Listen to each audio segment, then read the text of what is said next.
छोराछोरीहरू हाम्रो कृषि व्यवसाय वनमा आधारित छौँ। यो हाम्रो नेपाली समाजको मौलिक चरित्र पनि हो। हामीले परिपूर्वकालदेखि नै घर वरपर करेसाबारी तथा खेतबारीमा रुख बिरुवा लगाउँदै र हुर्काउँदै आएका छौँ। यिनै रुख बिरुवाबाट हामीले दैनिक आवश्यक पर्ने काठ, दाउरा, स्याउला, घाँसपात आपूर्ति भइरहेको कुरा हामी सबैलाई थाहा नै छ।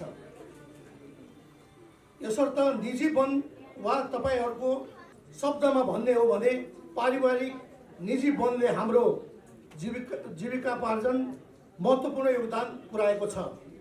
आज हामीसँग 45% वन क्षेत्र छ, तथापि आज बजारको माग र आवश्यकतालाई सम्बोधन गर्न यसबाट मात्र सम्भव छैन।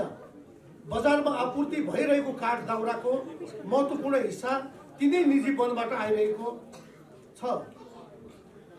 समिल, फर्निचर, भेनियर जस्ता वन पैदावारमा आधारित उद्योगहरूको लागि आवश्यक कच्चा पदार्थ आपूर्तिमा समेत निजी वनहरूको महत्त्वपूर्ण योगदान रहेको छ। यस बारेमा निजी वन मुलुकको अर्थतन्त्रको एक महत्त्वपूर्ण आधार हो र नेपाल सरकारले बोकेको समृद्ध नेपाल, सुखी नेपालीको सपना पूरा गर्न तपाईहरू र हाम्रो निजी वनहरूको अहम भूमिका खेल्ने मैले विश्वास गरेको छु।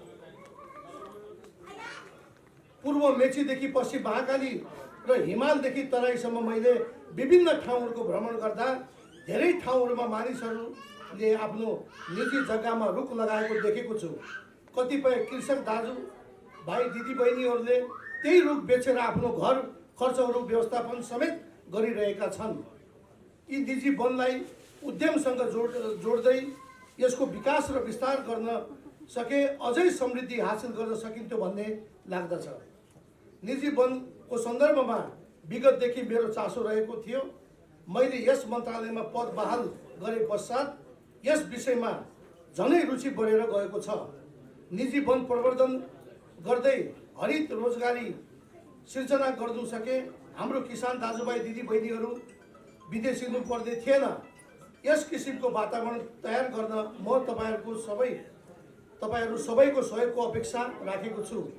हाल बन्दै गरेको वन नियावलीमा पारिवारिक निजी वनलाई प्राथमिकताका साथ राख्ने प्रतिबद्धता तपाईहरूको माझमा व्यक्त गर्न चाहन्छु। यस सम्बन्धमा तपाईहरूसँग वृहत छलफल गरी पूर्णता दिने प्रतिबद्धता पनि व्यक्त गर्न चाहन्छु।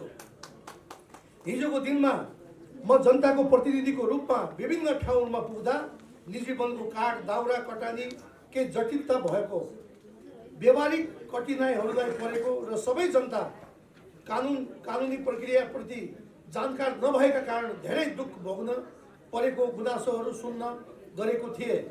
कानुनी प्रक्रिया पुरा नभई आफ्नै बारीको रुख त हो भनी काट्दा कतिपय मानिसहरूले जेल जीवन भोग्नु परेको कुरा मैले प्रत्यक्ष देखेको छु।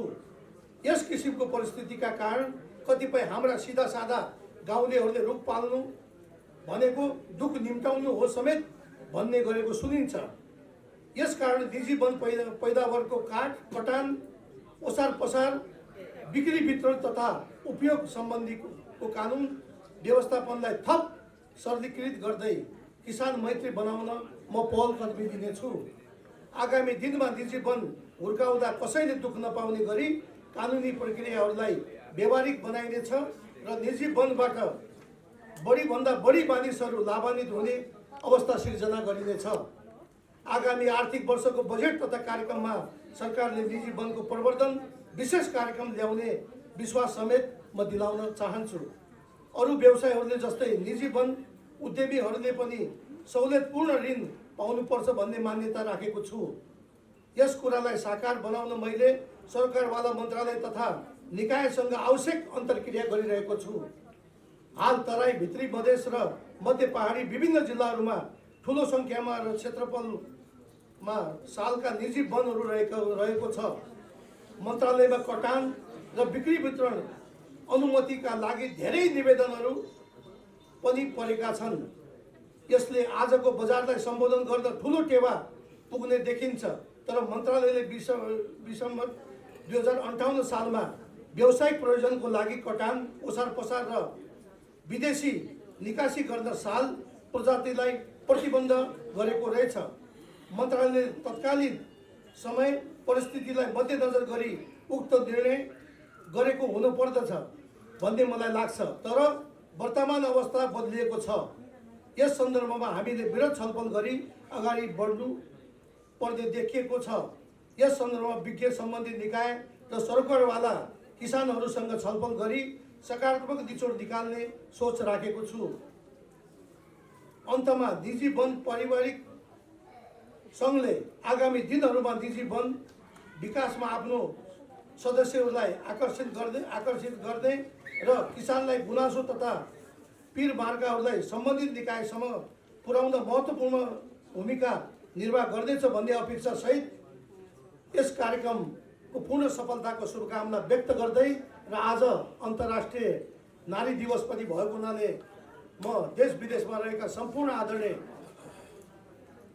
नारीहरूप्रति हार्दिक शुभकामना पनि व्यक्त गर्न चाहन्छु।